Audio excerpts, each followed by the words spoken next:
This is the third game you're making. Well, I'm still making Will You Snail. That's pretty crazy. Which is your second game? You have made Islanders before. Yeah, true, but in the time frame of me making Will You Snail, this is your third game. I think the Dreadful Whispers, you were still working on Islanders, or most of your time was spent on that, to be fair. Okay, maybe.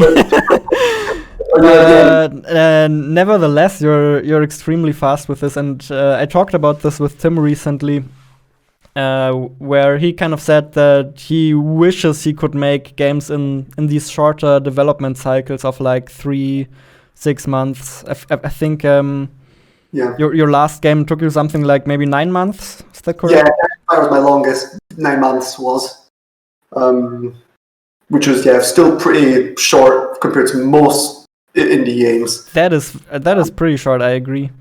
Yeah, So, I feel really like great things can be made pretty fast. Of course, I'm sure that at some point I'm going to be spending years on a single project. It will surely happen. But at the moment, I'm very happy to work on smaller projects and pretty quickly.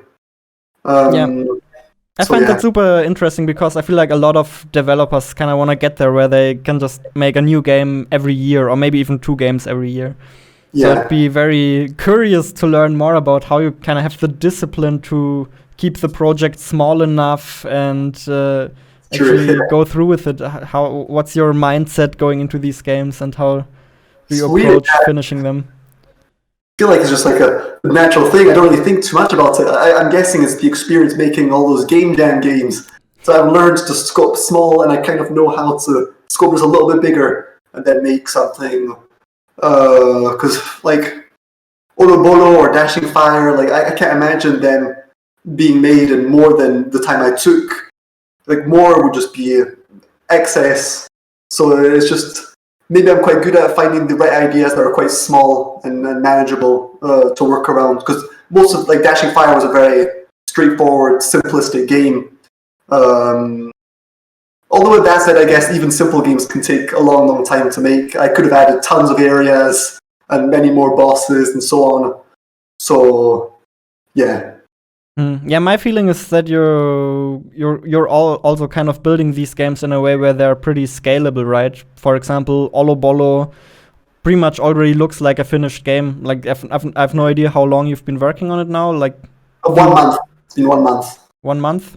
Yeah, more or less. A bit more maybe.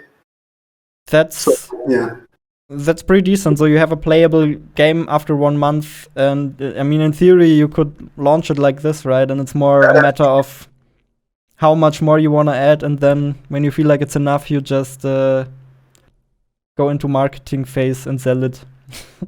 That's true. It's pretty cool. That's why I think, because all we want to do now is add a few like more levels, modes, and the single player modes, and then the game will be pretty much done. When you finish Will You Snail, what do you think you'll be doing in terms of length of project? Like, are you going to want to work on smaller games? Yeah, I want to do a bigger game with Grizzly Games at some point with the original Grizzly Games team, but I feel like when I'm done with Will You Snail, it probably won't align perfectly. I'll probably have to bridge some time with some smaller projects. I'll do some smaller projects, and I'd love to do like a 2 or 3 month project with you. That would be awesome. A little Steam game. Small. Yeah, that would be really cool, yeah.